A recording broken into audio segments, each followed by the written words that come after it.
बीडमध्ये पंकजा मुंडेंच्या प्रचारासाठी काल जंगी सभा झाली। या सभेला हजर असलेल्या उदयनराजे भोसले आणि उपमुख्यमंत्री अजित पवारांनी पंकजा मुंडेंना निवडून आणण्याचं आवाहन बीडकरांना केलं।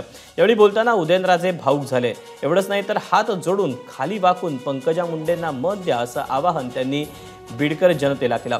नाहीतर मी माझा राजीनामा देतो आणि माझ्या जागी पंकजाला निवडून आणतो असं देखील उदयनराजे म्हणाले।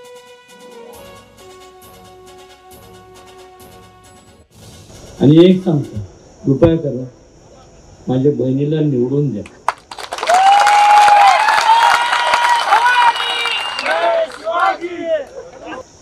वाकून नमस्कार करतो पण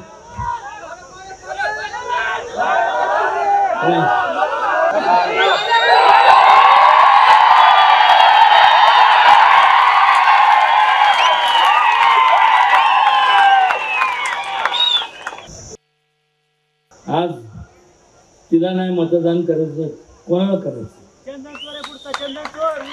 एक सांगतो, तुम्ही जर केलं नाही ना, एक सांगतो नीट ऐका, मी राजीनामा देईन, मग तिला तिथनं निवडून।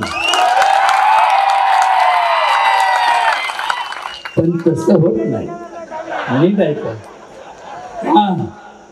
नाही तर इथं ना मी येताना बघत होतो, हे सगळं आहे ना कंपाऊंडला अगोदर कुलूप लावलं। तुम्ही हो म्हणा तर सोडणार बाहेर, नाही तर इथं बोलले बसा। एबीपी माझा, उघडा डोळे बघा नीट।